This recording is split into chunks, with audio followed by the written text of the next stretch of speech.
And if you could watch your own funeral, feel every tear, hear every whispered word around your lifeless body, this experience, which seems like a movie script, is described as an intense and common reality in the spiritual world. Through thousands of communications studied since the 19th century, works such as those by Allan Kardec reveal that after death, consciousness remains lucid, and the first great shock for the spirit is to see itself as the center of a farewell that it cannot interrupt. Imagine the confusion of trying to shout, "I'm here," and no one hearing. The anguish of wanting to comfort a child and his arms passing through your shoulder. It is in this moment of absolute perplexity that a journey of overwhelming emotions begins, where the spirit is forced to confront the real impact of a whole life, and the first question that arises in its mind is what will change everything. And it is there, in that state of total confusion, that the spirit begins to live its first great illusion in the spiritual world, the illusion that it is still trapped in that inert matter. The accounts are remarkably similar. The spirit André Luis, in the book Our Home, psychographed by Chico Xavier, describes that he remained days, yes, whole days, clinging to his own physical body. He saw people arrive, he smelled the flowers, but it was as if he were inside a very vivid dream from which he couldn't wake up.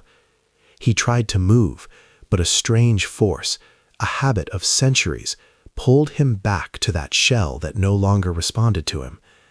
Imagine the despair.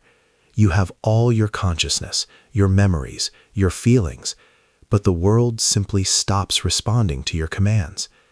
People cry, they touch his face in the coffin, and you are there, just a few centimeters away, shouting, and the sound disappears into the void.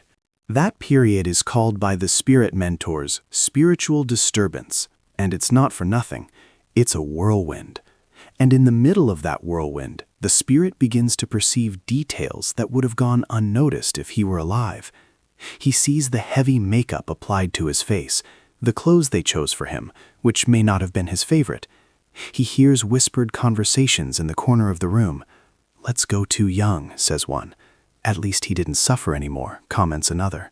And each word echoes in a different way now. They don't enter through the ears. They seem to arise directly in the spirit's thought, with a crystal clarity and often a brutal emotional charge. He perceives the genuine pain in some of their eyes, but he can also perceive the dissimulation in others. He can feel that distant cousin who came more out of social obligation than true affection. The perception becomes sharpened in a way that is, at the same time, a gift and a torture. And it is at this point that one of the most reported and most agonizing sensations happens, the frustrated attempt at contact. The spirit sees the life fading away from sadness, the little son asking where daddy went. Then, moved by a love that didn't die, he approaches. He tries to embrace the person, whisper in their ear that everything is okay, that he is there. And what happens? His ethereal arms pass through the body of the loved one. His words of comfort are lost like a very weak wind. The person shivers, perhaps feels a chill, a familiar scent, and attributes it to the emotion of the moment. For the spirit, it is the confirmation of immense loneliness. He is in a plane so close and at the same time so distant. It is like being behind an unbreakable glass, banging on it, and no one hearing the sound. At that moment, lucidity begins to give way to a more profound and devastating emotion. The initial shock of "I am dead" fades away, and space is left for a question that burns the soul. What did I do with my life to be seeing this scene? The spirit begins to be invaded by an implacable emotional memory. Every moment of negligence, every useless argument, every "I love you" that choked in the throat, returns with overwhelming force.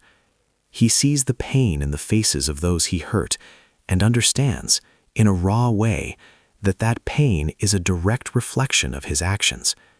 The wake becomes less about his death and transforms into a final and practical lesson about the consequences of his actions. And it is precisely in this immersion in his own errors that a new feeling, the heaviest of all, begins to take hold of the spirit, preparing him for the next stage of this journey beyond death. And it is in this deep dive into memory that the spirit finds the true hell. But not a hell of fire and brimstone. It is an intimate, silent hell, made purely of the raw material of its own consciousness. The spirit Emmanuel, through the psychographies of Chico Xavier, used to say that the greatest suffering in the afterlife is not the external pains, but the clear and inescapable vision of lost opportunities. And it is exactly this that happens there, in that mortuary. Each tear that runs down the face of a loved one ceases to be just salty water. It transforms into a mirror that reflects with a painful clarity a spirit's choice. That son who weeps inconsolably, the spirit remembers the day he preferred work to the promised soccer game. The wife who holds his cold hand in the coffin, he relives the futile argument of the last week over something that today seems ridiculous. Their pain now becomes the exact measure of his own regret. It is a cruel mathematics of feeling. The spirit no longer feels the physical pain of the body that lies there. It feels amplified, the emotional pain that it itself caused. It is as if each wound that it opened in the hearts of others now bled in its own spiritual field. And the worst? It realizes that that pain of those who remained is, at its essence, the reverse of the love that it received. The more love there was, the greater the emptiness, the greater the suffering. And it asks itself, did I respond to that love? Did I repay it in the same measure? Or did I simply consume that affection as something guaranteed, without ever worrying about replenishing it? The guilt that arises is not a judgment coming from the outside. It is a verdict pronounced by its own soul before the irrefutable evidence that the scene of the wake presents. It is consciousness, finally awakened and without the excuses of the ego, making its final reckoning. In this state, the spirit begins to perceive nuances that were previously invisible. It does not see only the pain, but the quality of the pain. It can differentiate wholesome suffering, that which hurts but is clean, from pain intoxicated by resentment or guilt that it itself planted in others. It can feel the weight of what-ifs and who knows that hang in the air. And amidst this internal chaos, a flash of relief may arise, the memory of an act of kindness, a word of forgiveness given, a moment of pure connection. These memories shine like small lights in the darkness, and it is they that often attract the first benevolent spirits who come to its aid. But for many, in this first moment, these lights are few and distant. What predominates is a crushing feeling of debt, the sensation of having left an emotional trail of destruction behind.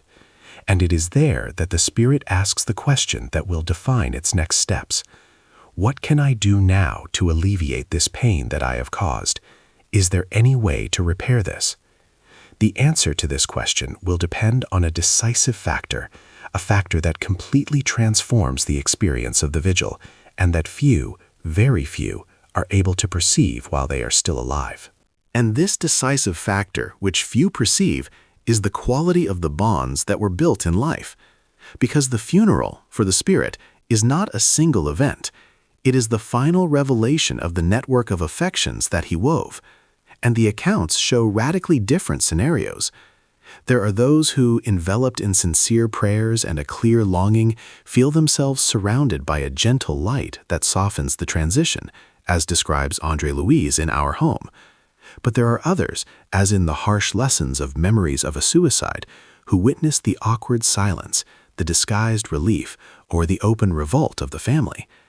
In these cases, the pain of guilt is replaced by the coldness of total abandonment. The spirit understands, in a brutal way, that bonds purely material or self-interested break there, before the coffin. He is left alone with the emptiness that he himself created. In this moment of extreme vulnerability, that is when the great lesson reveals itself. The funeral is the mirror. The image that it reflects is the sum of each choice, of each gesture, of each intention that we cultivated. The journey of the spirit after death begins with it being forced to confront the emotional legacy that it left behind, and the conclusion is not about the fear of death, but about the courage to live with purpose today. The question that remains is not what will my funeral be like, but what kind of presence am I being so that when I am just a spiritual presence, the memory that I leave behind is a hug of peace and not a weight of regret. Life, therefore, is the preparation for this final moment of truth. And the good news is that the review of our story can begin now, well before the last breath.